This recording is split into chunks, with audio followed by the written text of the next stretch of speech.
Today we are going to study second chapter Work and Energy part 3.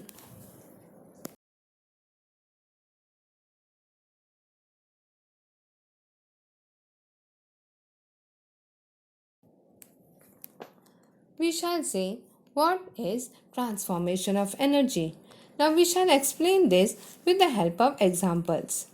First example of energy transformation is that of the radiant energy of the sun. All the energy of earth originates from the sun. Energy left over from the formation of earth, usually thermal energy caused by the gravitational collapse of matter, or energy derived from nuclear decay in earth's interior. The thermal energy in earth's interior drives plate tectonics, and at the surface the sun's radiant energy is converted by plants into chemical energy through the process of photosynthesis. This chemical energy is stored in the form of sugar and starch. Another example, if water which is stored in an elevated tank which possesses potential energy. If water is allowed to fall on a wheel and the wheel turns, the turning wheel can be used to produce electricity. So, we can explain that the water in the tank has gravitational potential energy. This potential energy of the water is transformed into mechanical energy of the wheel, which in turn is further transformed into electrical energy. Another example, the exploding firecrackers convert the chemical energy stored in them into light, sound, and heat energy. Another example, chemical energy which is converted to electricity, and this electricity or electric energy is transformed into sound and light energy or light energy. Another example is chemical energy is converted to electric energy, and this electric energy is converted to kinetic energy. So in this way we can say that energy can be transformed from one type to another.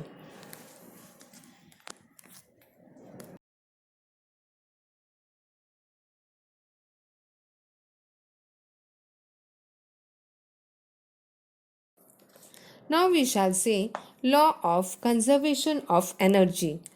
The law of conservation of energy states that energy can neither be created nor destroyed, only converted from one form of energy to another. This means that a system always has the same amount of energy unless it's added from outside.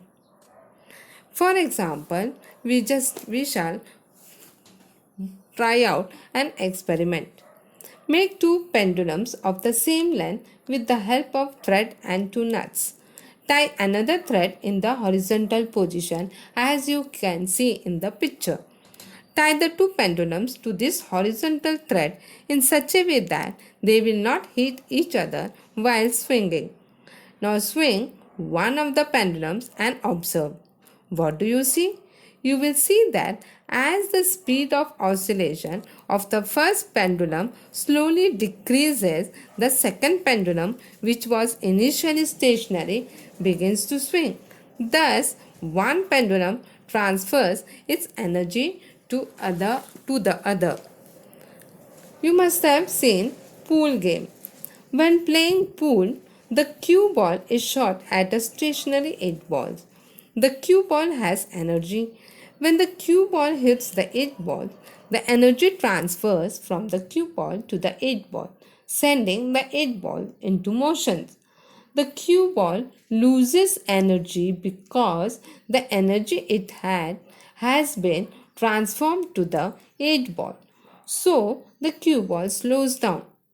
Another example, when a moving car hits a parked car and causes the parked car to move, that means energy is transferred from the moving car to the parked car. Two football players collided in the field and both went flying backwards. Energy was transferred from each player to the other. sending them in the opposite direction from which they had been running. So we can conclude that energy can neither be created nor destroyed. It can be converted from one form into another. Thus, the total amount of energy in the universe remains constant.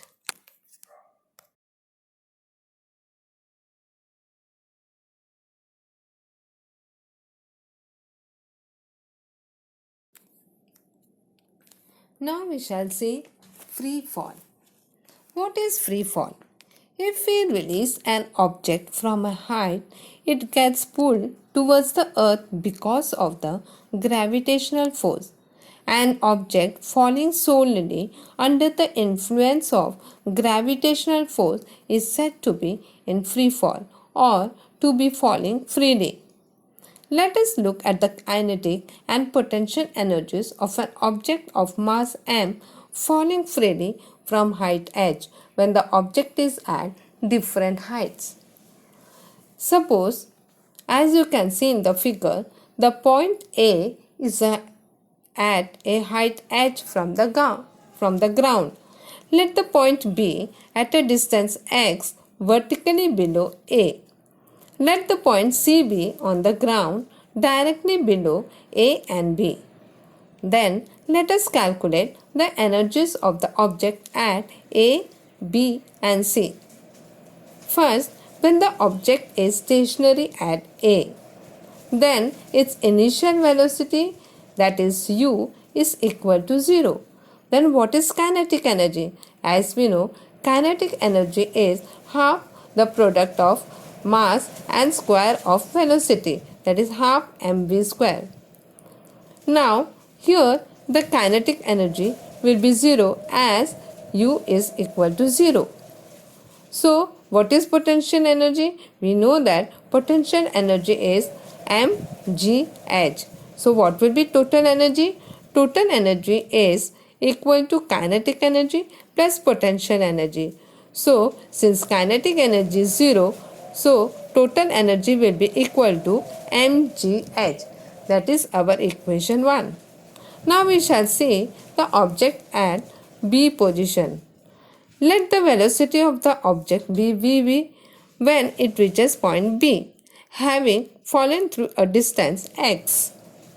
Now here u will be equal to 0, x we shall consider as x and a equal to g. So v square equal to u square plus 2as, that is Newton's third law of motion. So, substituting in place of v square, we substitute it with vb square, which is equal to u square, that is initial velocity 0, plus 2gx. So, what do we get? We get it as vb square equal to 2gx. So, kinetic energy will be equal to mgx. Now, height of the object when at B, h minus x, potential energy then will be equal to mg h minus x. So, total energy here also will be equal to mgh. In the third case, when the object reaches the ground, let the velocity of the object at the ground be vc. So, here initial velocity, that is u equal to 0, s we shall substitute it with h and a with g. Then again with the Newton's third equation of motion, v square equal to u square plus 2as, then vc square will be equal to, since initial velocity u equal to 0 will be 2gh. So kinetic energy here also will be equal to mgh. So the total energy will be equal to potential energy plus kinetic energy, that will be equal to mgh, that is equation 3. Now on the three equations, what do we conclude? We see that the total energy of the object is the same at the 3 points, that is A, B and C. Thus, every object has potential energy when it is at a height above the ground, and it keeps getting converted to kinetic energy as the object falls towards the ground. On reaching the ground, all the potential energy gets converted to kinetic energy, but at any point during the fall, the total energy remains constant. So, if you consider total energy at the level at the point A will be mgh, total energy at the point B also will be mgh, total energy at the C also will be mgh. That means at any point during the fall, the total energy remains constant.